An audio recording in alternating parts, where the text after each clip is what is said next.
दलित अधिकार मंच हरियाणा द्वारा आयोजित इस बेहद रोचक और सुंदर कार्यक्रम में शामिल होकर मुझे बहुत अच्छा लग रहा है।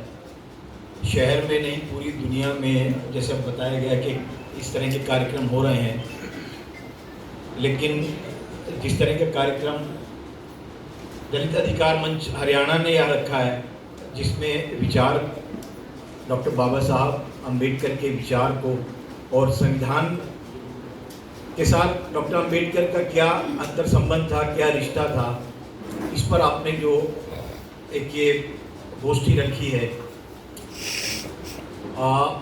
इससे मैं बहुत प्रभावित हूँ। क्योंकि कई बार हम देखते हैं कि जोशीले कार्यक्रम बहुत होते हैं, लेकिन वहाँ विचार कहीं दब जाता है। और क्योंकि बात चली थी, तो मैं ये मानता हूँ कि मैं ऐसे परिवार से हूँ जहाँ मैंने बचपन से ही छुटपन से ही अपने परिवार में बाबा साहब की तस्वीर देखी थी, और मुझे ये लगता था कि ये हमारे दादा होंगे। तो ऐसे परिवार में से आने के बावजूद मैं कहना चाहता हूँ कि डॉक्टर बाबा साहब को अपना मित्र बनाइए, दार्शनिक बनाइए, मेंटोर बनाइए। मुक्तिदाता वो हैं, लेकिन भगवान मत बनाइए, क्योंकि उन्हें भगवान बनाने का मतलब आप ब्राह्मणवाद को पोषित कर रहे हैं। जो ब्राह्मणवाद चाहता है वही आप कर रहे हैं। ब्राह्मणवाद ये चाहता है कि आप किसी को भगवान बना दें, उसको मंदिर में स्थापित कर दें, पूजा चढ़ा दें और उसको विचारों को दफन कर दें। कृपया कृपया मेहरबानी करके ऐसा ना होने दें। मैं कोई लंबी बातचीत आपके बीच में बहुत नहीं रखने वाला।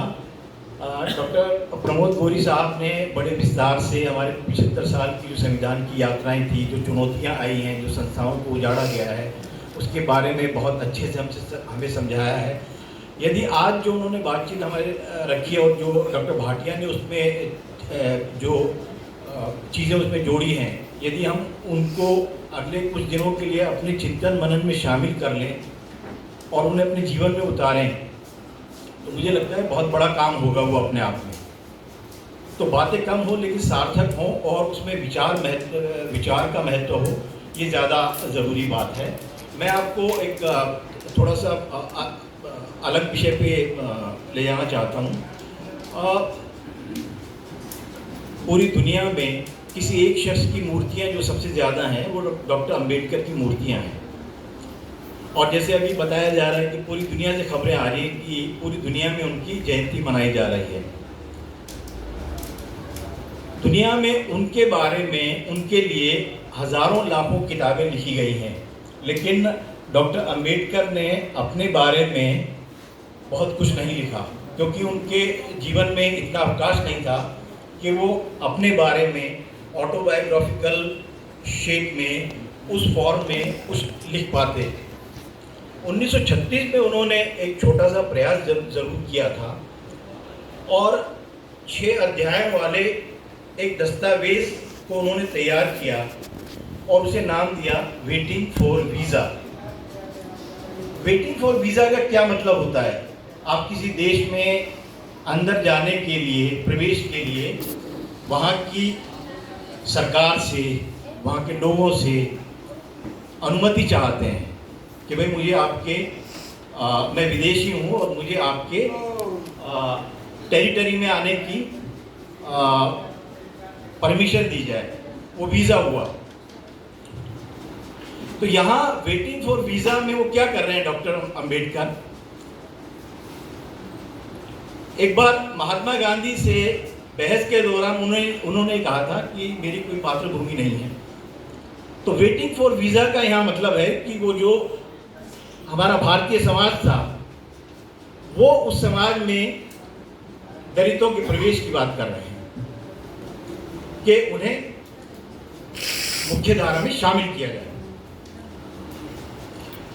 तो वेटिंग फॉर वीज़ा उन्होंने 1936 में लिखा, और ये जो दस्तावेज है 6 अध्यायों वाला, इसमें उन्होंने एक छोटी सी भूमिका लिखी है, और उस भूमिका में ये लिखा है कि मैं विदेशियों को बताना चाहता हूँ, जो कि जानते हैं कि देश में जाति प्रथा है, और जाति प्रथा है और इसलिए छुआछूत भी है, लेकिन उन्हें ये अंदाज़ा नहीं है कि ये छुआछूत कितनी अमानवीय और कितनी दमनकारी है। और इसीलिए मैं उन्हें समझाने के लिए, डॉक्टर अंबेडकर कहते हैं कि मैंने 6 दृष्टांत चुने हैं ताकि उन लोगों को मैं समझा पाऊँ कि छुआछूत क्या है और कितनी खराब चीज़ ये हो सकती है। तो 6 दृष्टांतों में से 4 दृष्टांत उनके अपने जीवन के हैं, जिनके बारे में अलग अलग लोगों ने उनको छुआ है। तो जैसे 1901 की एक घटना है, मैं संक्षेप में रखता हूँ। 1901 की घटना है कि जब सतारा जिले के एक हिस्से में वो अपने परिवार के साथ रह रहे थे, जबकि उनके पिता जो कि फौज में सूबेदार थे और खजांची के पद पर उस समय सतारा में खाटम तहसील में पदस्थापित थे। तो वहाँ जब उन्होंने सूबेदार रामजी सतपाल जी ने बच्चों की छुट्टियाँ चल रही थी तो उन्हें अपने सतारा में अपने स्थान पर बुलाया। तो ये बच्चे जब थे 1901 में 1991 में पैदा हुए, जो डॉक्टर अंबेडकर हैं वो 10 साढ़े 10 साल के रहे होंगे। तो वो उस सफ़र में उनकी कितनी यंत्रणा हुई, पूरी रात कितनी बुरी तरह उनके बीते, कितने कष्ट में बीते, कितने डर और कितना भय से उनको गुजरना पड़ा। और सिर्फ उसकी वजह थी उनकी जाति और जाति से पैदा हुई छुआछूत। और इसी तरह जब 1918 में वो विदेश से पढ़कर आए और उनको बीच में पढ़ाई बल्कि छोड़ के आना पड़ा, तो वो सीधा बड़ौदा स्टेट गए, क्योंकि उन्हें अपनी स्कॉलरशिप की एवज में वहाँ अपनी सेवाएं देनी थी। 18 दिन वो अपना धर्म बदल के, अपनी पहचान बदल के पारसियों की सराय में रहे, जहां उन्हें 11वें दिन अपमानित होकर निकाल दिया गया और उसके बाद उन्हें कहीं कोई जगह नहीं मिली बड़ौदा, पूरे बड़ौदा शहर में। तो बहुत दुखी मन से उन्हें बड़ौदा छोड़ना पड़ा। और इसी तरह के कुछ दृष्टांत हैं। तो वेटिंग फॉर वीज़ा जो है उसका मैंने एक छोटा सा प्रयास किया है कि जो वेटिंग फॉर वीज़ा उनकी राइटिंग है उसका मैंने नाटक में रूपांतरण करने का एक छोटा सा प्रयास किया है।